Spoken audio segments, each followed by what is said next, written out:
Logarithm. अब हम पढ़ेंगे लॉगरिथम।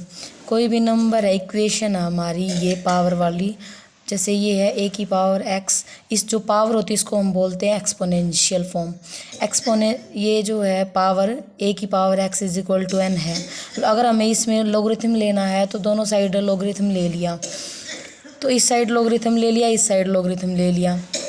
जो पावर होती है वो आगे आती है, हमेशा जो पावर होगी वो आगे आ जाएगी लॉगरिथम लेने के बाद। जैसे ये x पावर में थी तो आगे x आ गया, log a is equal to logarithm n।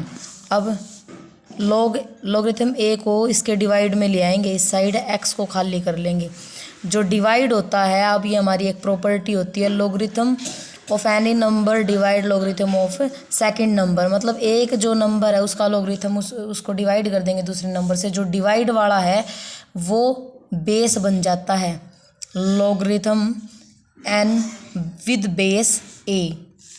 सबसे पहले यही प्रॉपर्टी है, पावर सब आगे आ जाती है और जो ये वाला था इसका नंबर था लॉगरिथम, ये बेस बन जाएगा जैसे ये था। इसकी कुछ प्रॉपर्टी है लॉगरिथम की। log 1, जो लॉगरिथम 1 की वैल्यू है वो हमेशा 0 आती है, ठीक है। जैसे लॉगरिथम 10 की वैल्यू 1 आती है। जैसे अब ये लॉगरिथम 100 की वैल्यू हमें पता करनी है, लॉगरिथम 100 कितना आएगा, तो क्या होगा, 100 क्या होगा 10 का स्क्वायर, पावर क्या होगी आगे आ जाएगी 2 लॉगरिथम 10। लॉगरिथम 10 की वैल्यू 1, 2 1 जा 2, तो अब लॉगरिथम 100 है 2 आ जाएगा। वैसे अगर है लॉगरिथम 1000 का करना पड़े तो हाँ ये हमारी वैल्यू 3 आ जाएगी, क्योंकि 10 की पावर 3 आगे आ जाएगा। सेकंड प्रॉपर्टी है logarithm of any number with जो है सेम बेस, वही जो उसका बेस भी सेम है और उसी नंबर का लॉगरिथम लेना है। जैसे इसको हम अगर एक्सपेंड करके लिखेंगे तो क्या आ जाएगा, logarithm of a divide logarithm of a, वो 1 आता, कैंसिल होके 1 आ जाएगा। अब जो सेकंड है लॉगरिथम ऑफ 0, मतलब 0 का लॉगरिथम लेना है विद बेस, जो बेस है वो 1 से बड़ा होना चाहिए। कंडीशन ये है कि 1 से बड़ा होना चाहिए, तो वो क्या आ जाएगा, इन्फिनिटी आ जाता, वो भी नेगेटिव। लॉगरिथम ऑफ इनफाइनाइट की लेनी है, मतलब किसी भी कोई भी नंबर ले सकते हैं, विद बेस a से बड़ा होना चाहिए, 1 से बड़ा होना चाहिए, तो वो पॉजिटिव में इनफाइनाइट आ जाएगा, ठीक है। अब ये था लॉगरिथम के बारे में। सबसे पहले अब हम एक्सरसाइज 3.1 का फर्स्ट क्वेश्चन देखते हैं। बिल्कुल ही नहीं पे बेस क्वेश्चन है। लॉगरिथम ये 3 की 5 इज इक्वल टू 243, ये फर्स्ट क्वेश्चन है। Express the following relation in the logarithm form. Logarithm की फॉर्म बनानी है तो दोनों साइड लॉगरिथम लेना पड़ेगा। जैसे ये किया था a की power x is equal to n, इसी तरीके दोनों साइड लॉगरिथम लिया तो क्या हो जाएगा, लॉगरिथम 3 की power 5 is equal to log 243। अब पावर आगे आ जाएगी log 3 और is equal to logarithm 243। log 3 है, जो लॉगरिथम 3 है उसको डिवाइड कर देंगे और ये जाके यहाँ पर इसका बेस बन जाएगा। ये 5 इक्वल में रह गया। यहाँ पे जो logarithm 243 with base 3 is equal to 5, बस ऐसे ही हमें लॉगरिथम फॉर्म बनानी है। अब जो सेकंड क्वेश्चन है उसका फर्स्ट पार्ट है। सेकंड क्वेश्चन में क्या दे रखा है, express the following relations in exponential form. ये लॉगरिथम फॉर्म बनानी थी। अब इसका उल्टा, ये एक्सपोनेंशियल फॉर्म थी, लॉगरिथम फॉर्म बनानी थी, और ये लॉगरिथम फॉर्म है, एक्सपोनेंशियल फॉर्म बनाएंगे।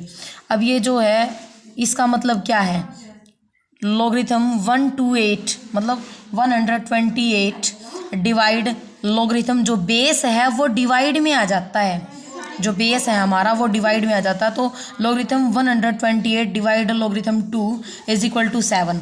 अब इसको यहाँ ले आएंगे इक्वल के दूसरी साइड, जो ये डिवाइड में था यहाँ पे आके मल्टीप्लाई में हो गया। अब जो ये मल्टीप्लाई होती है वो क्या आती है, उसकी पावर ही तो आती है, वो पावर चली जाएगी, तो लॉगरिथम 2 की पावर 7। लॉगरिथम से लॉगरिथम कैंसिल हो जाएगा, 1 to 8 इज इक्वल टू 2 की पावर 7। ठीक है, और आगे थर्ड क्वेश्चन है, इसको करना है फाइंड द वैल्यू ऑफ, इसकी तो वैल्यू फाइंड आउट करनी है क्योंकि इसके इक्वल में नहीं है, या ना कुछ फॉर्म करनी है क्रिएट।